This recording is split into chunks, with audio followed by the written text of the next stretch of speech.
cherche Céline des yeux, mais je ne vois pas. Voilà. Bonjour et bienvenue à tout le monde à notre culte ce matin. C'est un culte avec les enfants de l'école biblique qui vont voir l'histoire de Jacob qui traverse le... Josué qui traverse le... Oui, parce que tout le monde traverse les océans et les mers dans la Bible. Donc c'est Josué qui traverse le Jourdain. Et voilà, Anne-Laure Pied-Noël qui est avec moi pour faire le culte ce matin. C'est la première fois qu'elle fait le culte. Ouf. Merci alors.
Un homme est venu il y a longtemps déjà pour nous parler de Dieu. Il est venu nous dire que Dieu est bien différent de ce que nous imaginons, que Dieu est bien plus proche de ce que nous croyons, et que Dieu nous aime, et que Dieu veut vivre avec nous pour toujours. Seigneur, que ton amour nous habite, que ta présence nous éclaire, que ta parole nous fortifie, et que ta grâce et ta paix reposent sur chacun de nous. Amen. Amen. Merci. 21:9, le cantique 21:9, c'est le premier cantique que nous chantons ce matin, le cantique 21:9. Amen.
Un homme interroge un rabbin et lui demande « Pourquoi Dieu s'est-il révélé à Moïse dans un buisson d'épines ?» Le rabbin répond « C'est pour nous apprendre qu'il n'existe aucun lieu de sa création qui ne soit habité par sa présence, même pas le plus humble des buissons d'épines. » Nous prions. Ouvre nos yeux, Seigneur, et enseigne-nous à te reconnaître tout au long de nos sentiers, dans le creux de nos journées. Quand nous marchons et quand nous nous reposons, tu poursuis ta création. Dans la prière et dans le silence, tu construis notre espérance. Tout au long de notre histoire, tu es présence et tu es mémoire. Même dans les habitudes de notre quotidien, tu es là, dans un verre d'eau, un morceau de pain. Quand grondent nos ténèbres et que menace la nuit, tu restes le vivant, fidèle comme un ami. Et quand c'est le matin qui nous inonde de sa clarté, la terre entière raconte tes bienfaits. Quand nous ouvrons notre porte et que nous tendons la main, c'est ton royaume qui croise notre chemin. Et quand nous nous arrêtons pour prendre un temps de sabbat, ta grâce nous attend et renouvelle notre foi. Amen. Nous chantons maintenant le cantique 41-26, les strophes 1 à 4. Donc le 41-26, pardon, les strophes 1 à 4.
Sauf les enfants de l'école biblique qui vont maintenant avec Céline dans le bureau de pasteur. Voilà.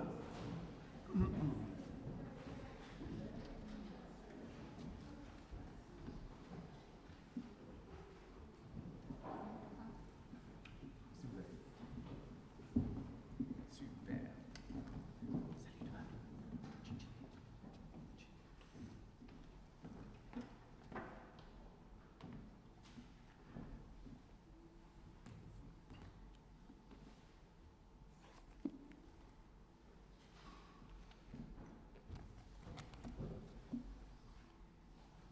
Nous prions.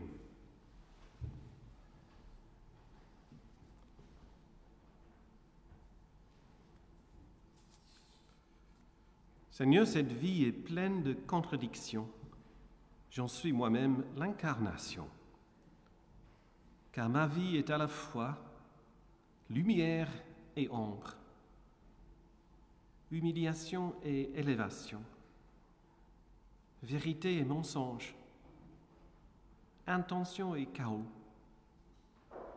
Moi et puis les autres, vie et mort. Et parfois, même souvent, tout cela m'est un lourd fardeau. Mais toi, Dieu du ciel, qui connais toutes choses, dans ta grâce et dans ton amour, tu as décidé de te servir de moi. De servir de moi dans ce monde qui t'appartient, pour remplir tes desseins ici. Alors ce matin, je me tourne vers toi. Aide-moi à regarder cette vie devant moi avec tes yeux.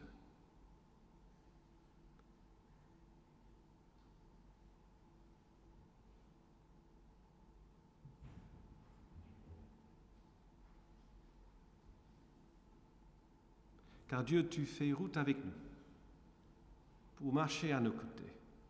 Nous nous levons pour te rendre grâce et louange avec le cantique 12-7.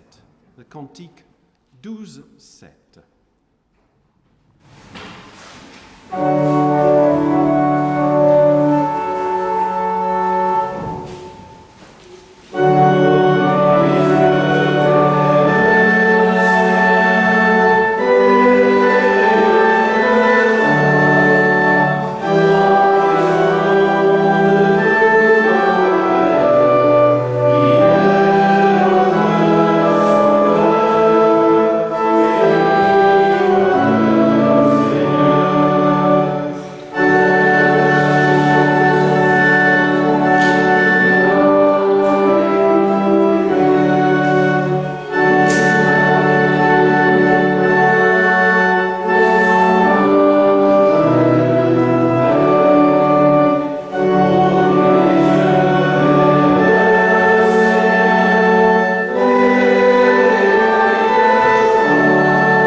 écoutons comment le Seigneur veut être servi. Brise les chaînes injustes, dénoue les liens de tous les jours, délivre ceux qu'on opprime, mets fin à toute servitude. Partage ton pain avec celui qui a faim, recueille dans ta maison le malheureux sans asile, couvre celui qui a froid, ne te détourne pas de ton prochain. Et nous allons nous asseoir.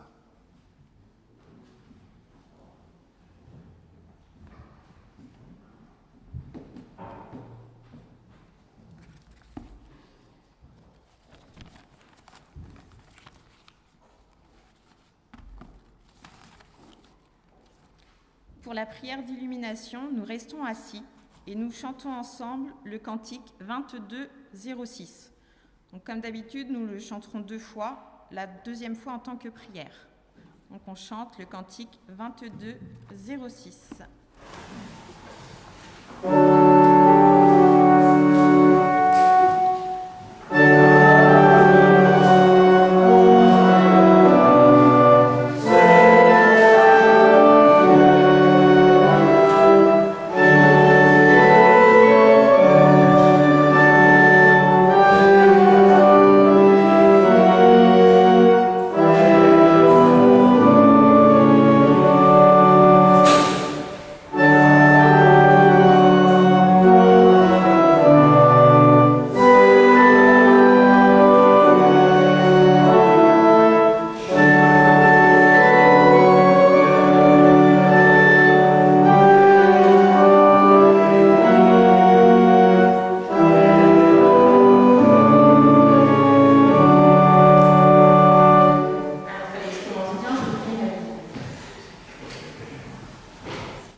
Alors, la première lecture se trouve dans la lettre de Jacques, chapitre 5, les versets 1 à 6. Maintenant, faites attention, vous les riches, pleurez, criez à cause des malheurs qui vont venir sur vous. Votre richesse est pourrie, les vers mangent vos vêtements. Votre or et votre argent rouillent, et leur rouille va vous accuser, elle va dévorer votre corps comme un feu. Le monde va bientôt finir, pourtant vous conservez des richesses en réserve. Et même, vous gardez pour vous le salaire des ouvriers qui font la récolte dans vos champs. Alors ils se plaignent, et les cris de ces ouvriers arrivent aux oreilles de Dieu, le Seigneur Tout-Puissant. Sur la terre, vous avez vécu au milieu des richesses, vous avez fait ce qui vous plaisait, vous avez bien mangé pendant que des gens mouraient. Vous avez condamné les innocents et vous les avez tués. Ils ne vous ont pas résisté. Nous nous levons pour chanter le cantique 22-05. Le cantique 22-05.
lecture suivante se trouve dans l'évangile de Marc, chapitre 9, les versets 38 à 48.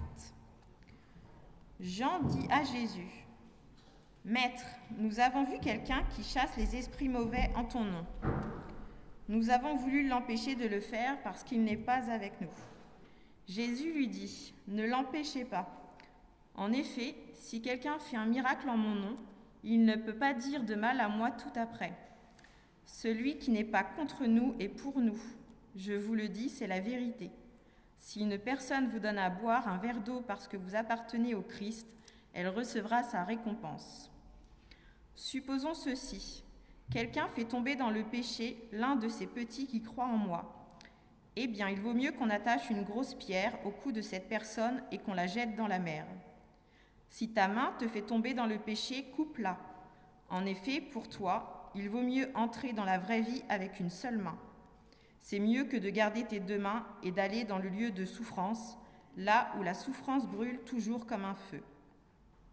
Si ton pied te fait tomber dans le péché, coupe-le. Pour toi, il vaut mieux entrer dans la vraie vie avec un seul pied. C'est mieux que de garder les deux pieds et d'être jeté dans le lieu de souffrance. Si ton œil te fait tomber dans le péché, arrache-le. Pour toi, il vaut mieux entrer dans le royaume de Dieu avec un seul œil. C'est mieux que de garder les deux yeux et d'être jeté dans le lieu de souffrance. Là, les vers ne meurent pas et la souffrance brûle toujours comme un feu.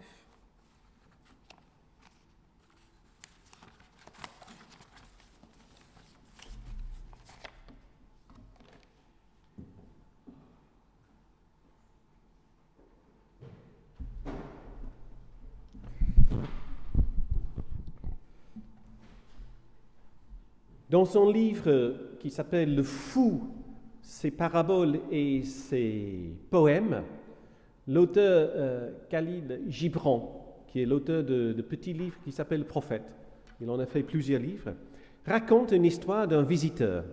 Le visiteur a entendu parler de la ville bénie, là où tout le monde vit selon l'Évangile. Donc il a envie d'y aller. Et donc il entre dans cette ville et puis il voit que tous les habitants sont borgnes et manchots. Il interroge quelqu'un qui passe. Est-ce que c'est vraiment ici la ville bénie, où tout le monde vit selon l'Évangile? Que vous est-il arrivé alors pour que vous avez perdu tous un œil et une main? Sans répondre, les habitants amènent le visiteur dans le temple qui se trouve au milieu de cette ville.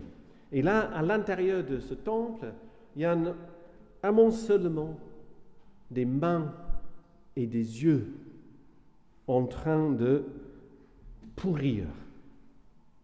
Le visiteur, devant un spectacle, se met en colère et il demande « Qui est cet ennemi qui vous a fait tout cela ?» Les habitants répondent « Nous l'avons fait nous-mêmes. Dieu nous a donné la force de vaincre le mal qui était en nous. » Le visiteur leur demande alors, n'y a-t-il pas une seule personne dans cette ville avec les deux mains et les deux yeux? Et l'habitant répond, bien sûr, ce sont les jeunes qui ne savent pas encore lire l'Évangile. Alors les visiteurs sont pressés de quitter la ville bénie parce qu'il n'était pas tout jeune et il savait lire.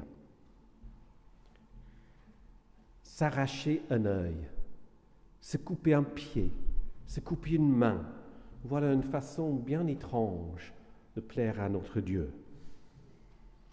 Et si nous appliquons à la lettre ce texte, nous serons tous les polyhandicapés et on entrerait par la porte ici à gauche. Est-ce que c'est bien cela que Jésus veut pour nous? Évidemment non. Évidemment non. Il est là pour guérir les mains desséchées. Il est là pour faire danser les paralytiques. Il est là pour rendre la vue aux aveugles. Il est même là pour ressusciter les morts. Il n'est pas là pour qu'on se tâche une meule autour du cou et se jeter dans la mer. Quelle horreur! Franchement, il faut faire attention si on prend à la lettre les textes bibliques. Alors, qu'est-ce que veut dire Jésus par ses propos outragés? Il insiste surtout de ne pas être cause de chute, de ne pas être un facteur de négativité, de ne pas être quelqu'un qui se laisse entraîner vers le bas et qui entraîne d'autres dans la même direction. C'est facile à dire, je sais, et c'est tellement difficile à mettre en pratique. Néanmoins, Jésus nous donne une clé pour nous aider. Il dit, donne un verre d'eau. Donne un verre d'eau à ce petit. Ça veut dire, là où nous sommes, avec les moyens qu'on a, nous invite à agir. Est-ce que ça nous est arrivé, à nous, d'être cause de chute pour les autres? Bien sûr que oui.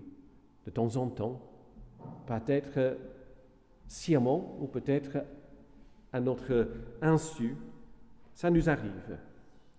Ce n'est pas que nous sommes méchants pour autant. Les méchants sont plutôt ceux et celles qui n'ont pas de remords du mal qu'ils font. Donc, Jésus nous incite à ouvrir nos yeux et il nous pousse un peu plus loin quand même. Mieux vaudrait que pour lui, qu'on lui mette autour du cou une meule de moulin et qu'on le jette dans la mer. Et encore une fois, bien sûr, Jésus n'est pas sérieux. Il ne veut pas s'entourer de disciples suicidaires. Tout de suite, il explique ou il implique autre chose. Il nous tourne vers quelque chose en nous qui est cette source de négativité, que ce soit ton œil, ou ton pied, ou ta main. Il y a quelque chose. Est-ce qu'il y a quelque chose? Quelque chose en toi qui t'empêche à avancer, que tu as repéré dans ta vie.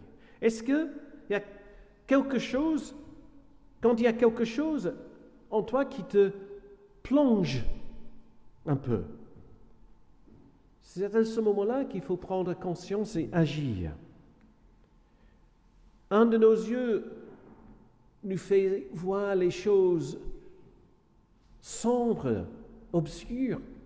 Alors dit Jésus, changez de perspective, au sens figuré et même au sens exagéré.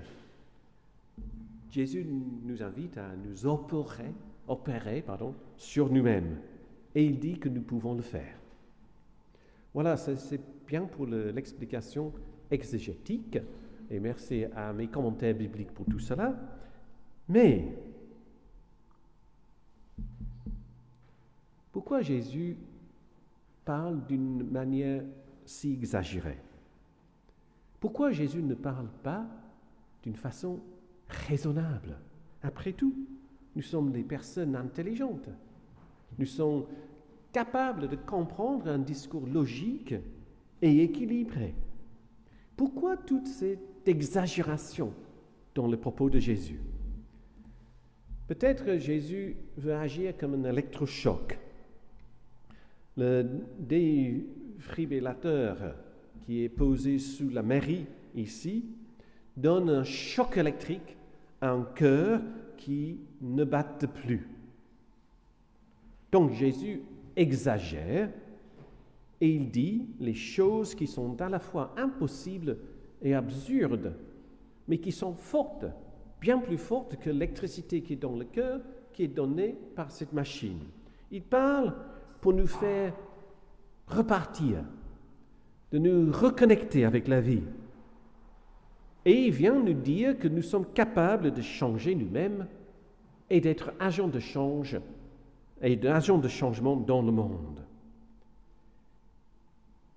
Mais parfois, il nous faut un choc très fort pour que nous prenions conscience que nous étions en train de mourir. Une femme est victime de violence et tout le monde est au courant et personne ne dit rien. Un collègue au travail est harcelé Tout le monde a de la peine pour lui, mais personne ne vient pour l'aider.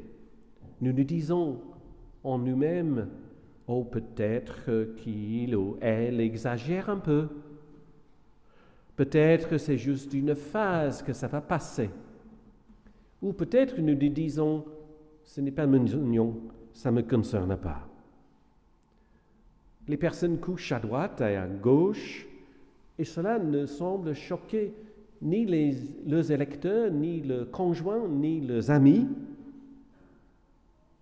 Les personnes volent et trichent sur les impôts, font sauter les PV de stationnement et de vitesse, et ça ne choque personne. Et nous nous disons, après tout, c'est le grand jeu national. Je ne suis pas naïf. Je ne suis pas de tout choqué qu'il y a des gens qui sont malhonnêtes. C'est normal. Parmi tous les habitants de la Terre, il y en a quelques-uns qui sont quand même un peu tordus. Mais ce qui est inquiétant, c'est que tout ça, ça se passe sans que ça semble choquer personne. Il y a comme une accoutumance à l'existence du mal. Il y a une différence entre le pardon et l'indifférence. Aimer ton prochain, aimer ton ennemi, dit Jésus, n'est pas de le laisser faire ce qu'il veut, n'importe quoi, pour que je puisse avoir la paix. Aimer, cette action divine, vise à faire une différence sur la personne, une différence pour transformer la situation. Aimer, c'est agir. Aimer, c'est parler. Aimer, c'est prier. Aimer, c'est trancher. Quand le cœur est en danger de faire mourir la personne, il faut un électrochoc pour le remettre en route.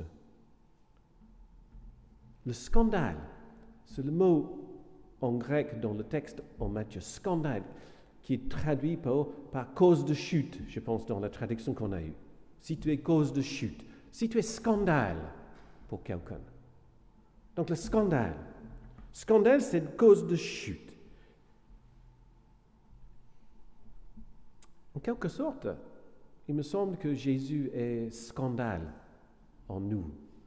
Parce que si nous sommes scandalisés par ce qui se passe dans le monde, ça veut dire qu'il y a quelque chose encore en nous qui résiste.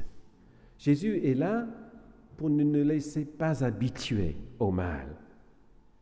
Jésus est là pour qu'on puisse agir comme un sursaut dans notre vie pour nous éviter de couler et d'entraîner les autres dans notre descente.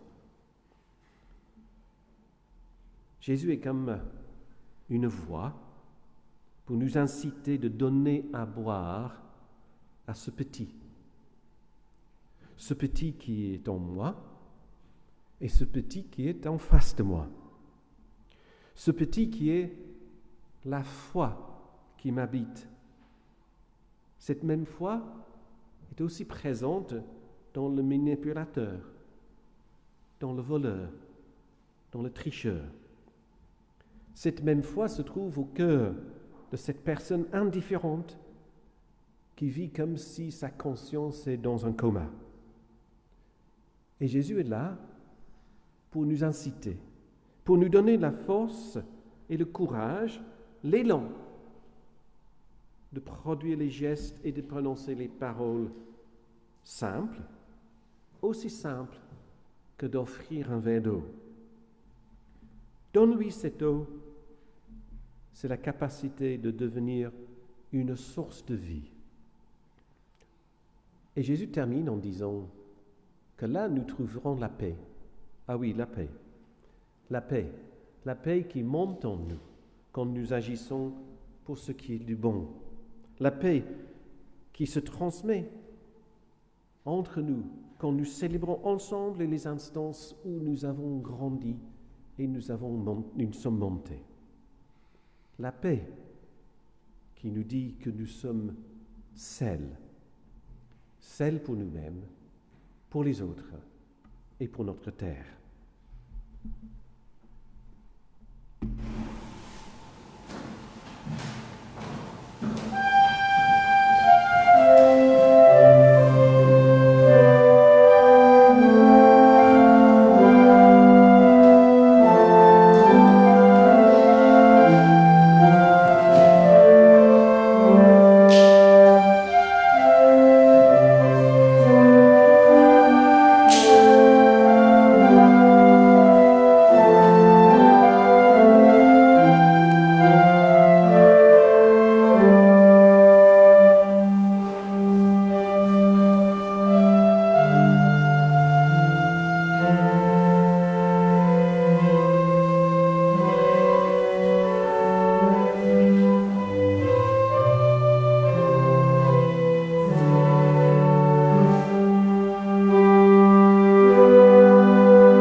Levons-nous pour chanter le cantique 48.5, le cantique 48.5, et nous allons chanter les 3 premières strophes.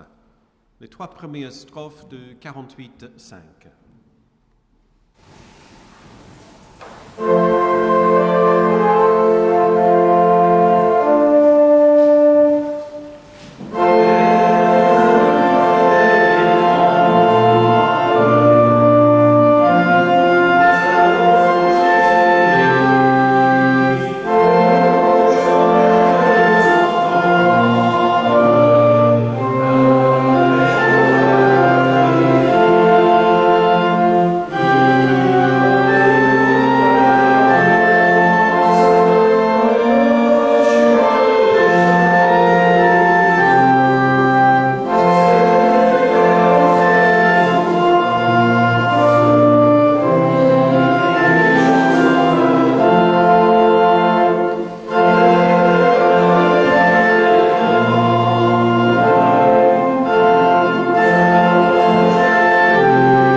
De foi, nous chanterons le strophe 8 de 41-26. Le strophe 8 de 41-26. Et avant ça, je vous invite à dire avec moi la confession de foi.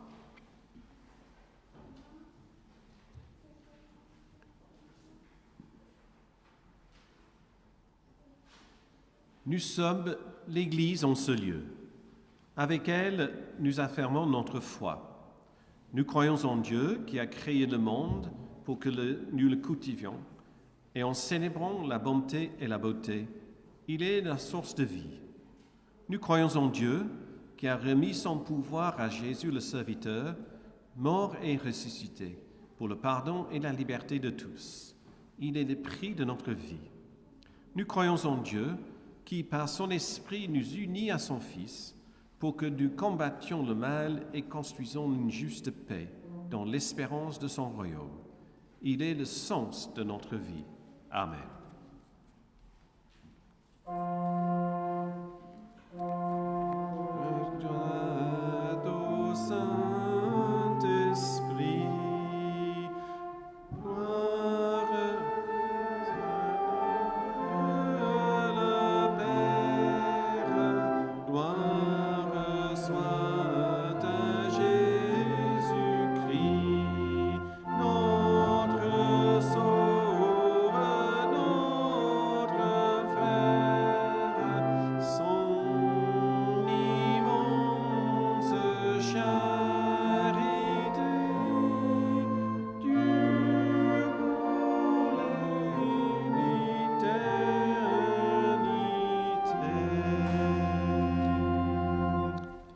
Je vous invite à vous asseoir.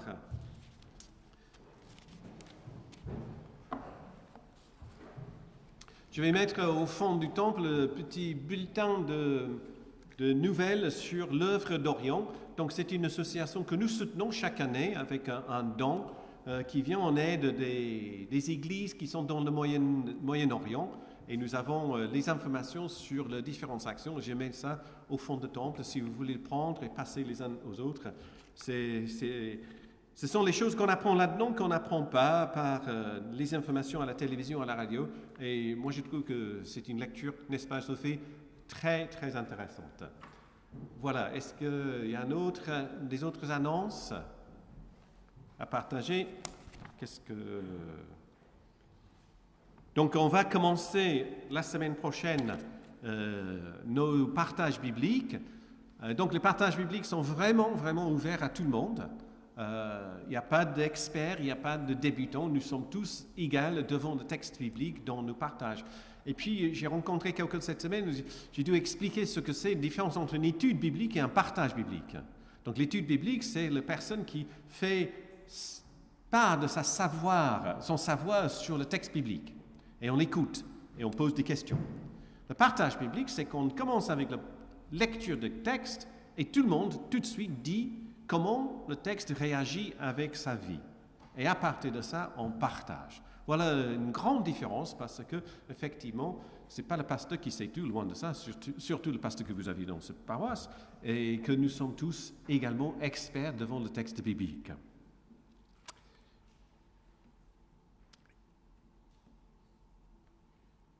Et puis, une bonne nouvelle, c'est le moment de l'offrande. Merci Marc. C'est le moment de l'offrande. Que notre offrande soit une reconnaissance de tout ce que nous avons reçu, notre offrande.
Nous allons chanter en restant assis ce petit cantique de 47-20 pour que nous faisions ensemble un moment de recueillement avant de prier pour notre Église et le monde dans lequel nous vivons. Le 47-20.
Seigneur, nous ne savons pas te prier comme il faut.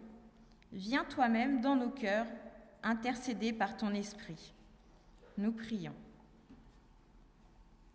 Pour nos familles et nos amis, pour toutes celles et tous ceux qui souffrent, les malades et les mourants, les infirmes et les vieillards, les pauvres et les isolés, les torturés et les exilés, nous te prions, Seigneur. Pour toutes celles et tous ceux qui luttent, qui cherchent, qui désespèrent, qui sont abattus par l'épreuve ou dont la foi chancelle, qui passent par la tentation et qui t'oublient dans la prospérité ou dans la joie, nous te prions, Seigneur. Pour notre cité et notre peuple, pour les responsables politiques qui nous gouvernent, pour nos villes et nos campagnes, pour tous les peuples de la terre et pour la paix du monde, nous te prions, Seigneur. Pour notre paroisse, pour celles et ceux qui exercent un ministère parmi nous, pour l'Église universelle, pour sa fidélité et pour sa vigilance dans l'attente de ton royaume, pour l'unité de ton corps sur la terre, nous te prions, Seigneur. Dans un moment de silence, nous faisons monter vers toi ces personnes que tu nous as confiées dans nos prières. Et ensemble, nous te disons, notre Père qui es aux cieux, que ton nom soit sanctifié, que ton règne vienne, que ta volonté soit faite sur la terre comme au ciel. Donne-nous aujourd'hui notre pain de ce jour. Pardonne-nous nos offenses, comme nous pardonnons aussi à ceux qui nous ont offensés. Ne nous laisse pas entrer en tentation, mais délivre-nous du mal. Car c'est à toi qu'appartiennent le règne, la puissance et la gloire, pour les siècles des siècles. Amen. Nous nous levons pour chanter notre dernier cantique, le 45-19. Nous chantons le 45-19. Amen.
Que l'amour de Dieu nous habite, que ta présence nous éclaire et que ta parole nous fortifie maintenant et dans toute cette semaine.